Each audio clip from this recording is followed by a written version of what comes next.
Et sans détour, c'est Laurent Wauquiez qui répond ce soir à nos questions. Bonsoir. Bonsoir. Merci d'être avec nous. Vous êtes député UMP de Haute-Loire. Vous êtes le Benjamin de l'Assemblée nationale. C'est souvent comme ça qu'on vous qualifie. Tout va bien. On travaille dans une ambiance détendue. Vous voulez vraiment nous faire croire que tout est apaisé? Non. Ce sera une histoire. On traverse clairement une crise, qui est une crise difficile. Pour moi, en tant que jeune élu, c'est la première fois que je suis confronté à ce climat d'affaires qui plombe quand même la vie politique en France depuis 30 ans.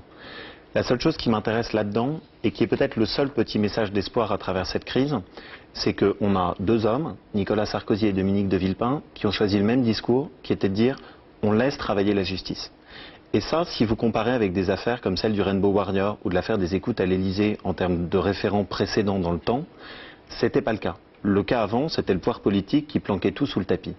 Là, on a Nicolas Sarkozy qui a été victime d'une calomnie et qui a dit clairement « je veux que la vérité soit faite ». En même temps, l'époque n'est pas la même. Les échéances qui arrivent sont d'importance pour ces hommes-là aussi. Ils n'avaient pas trop le choix. Non, mais ils auraient très bien pu essayer de jouer la montre. Nicolas Sarkozy aurait pu dire « je laisse l'affaire Clearstream se faire, je laisse se diffuser des rumeurs, je m'en occupe pas ». Dominique de Villepin aurait pu chercher à jouer l'obstruction par rapport au travail de la justice. Ce que je trouve intéressant là dans leur attitude à tous les deux, c'est de dire on laisse travailler la justice et on veut que la justice fasse sa part de vérité vite. Et je pense que maintenant le défi pour notre démocratie, c'est d'arriver à accepter que ce travail se fasse et à pas chercher à le préjuger, soit dans les médias, soit dans l'hémicycle à travers une crise politique. Mais il faut que justice soit faite. Laissons faire la justice. C'est des paroles de futur présidentiables, en fait. C'est-à-dire que Nicolas Sarkozy se pose en victime, Dominique de Villepin aussi. On laisse faire la justice, on fait profil bas.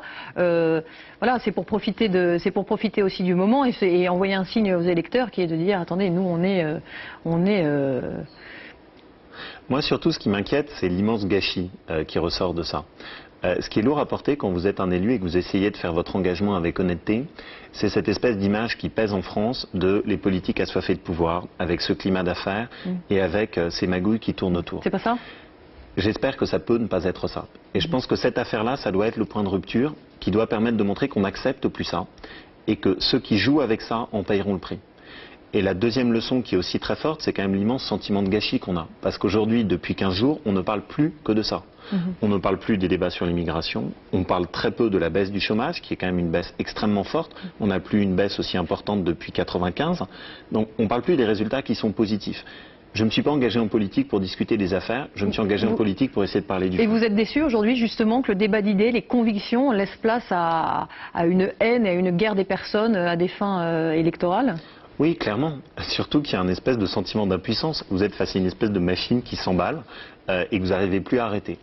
Et donc je pense qu'il y a un moment où il faut être capable de dire stop. Il y a un moment qui est le travail de la justice, le reste c'est un travail de calomnie. Et ce travail de calomnie ne permet pas de tirer la politique vers le haut. Merci beaucoup Laurent Wauquiez d'avoir répondu à nos questions.